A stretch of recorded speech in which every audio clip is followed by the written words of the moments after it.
So साथीहरू जति नै सुँगुरको मासु खाए पनि हामी दुईजना चाहिँ राक्षसै जस्तो क्या कहिले के भन्छ सुँगुरकै मासु नखाए जस्तै गर्छौँ क्या। मेरो जेठानी पनि सुँगुर लभर, म पनि सुँगुरको मासु लभर। अनि मलाई चाहिँ यति मनपर्छ सुँगुरको मासु, मेरो जेठानीलाई पनि मनपर्छ। सो वेलकम छ सबैजनालाई मेरो सानो मिनी ब्लगमा। अनि त्यसपछि साथीहरू म चाहिँ निकै दिन हराएको थिएँ। मेरो चाहिँ मिनी ब्लग चाहिँ मैले बनाएको थिइनँ, निकै दिन भइसकेको थियो। यो चाहिँ मेरो अस्ति वैशाख 1 गतेको भिडियो थियो, क्लिपहरू मैले राखेको थिएँ। सो मेरो घरमा चाहिँ सुँगुर काट्नु भएको थियो, अनि सुँगुर काटेको चाहिँ मैले भिडियो बनाइनँ किनभने मलाई चाहिँ हेर्न मन लागेन क्या साथीहरू। अनि जस मैले यो हामीले चाहिँ यो पोलुवा बनाएर खाएको चाहिँ भिडियो मैले क्लिप गरेर राखेको थिएँ, अनि यो चाहिँ आज मैले जोडेर हाल्दैछु। सो हेरिदिनु होला सबैजनाले।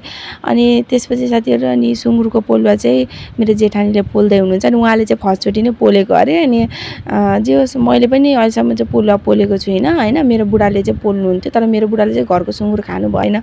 मैले पनि त्यो पहिलाको सुँगुर फर्स्टको सुँगुर पाल्दाखेरि चाहिँ मैले पनि त्यति खाइनँ साथीहरू, मलाई गिजी लाग्यो, मैले खाइनँ। तर यो सुँगुरको मासु चाहिँ मैले खाएँ, किन झुट बोल्नु होइन। मेरो जेठानीहरूले खाएको देखेर मलाई पनि रहर लागेर खाएँ। यसमा चाहिँ मलाई त्यस्तो केही नि घिन त्यस्तो केही लागेन। तर पनि मैले यो सेकुवा खाँदा पनि साथीहरू म केला खाइरहेको थिएँ, अनि मेरो जेठानीले चाहिँ मलाई कराउँदै हुन्थ्यो कि किन यसरी केला खाएको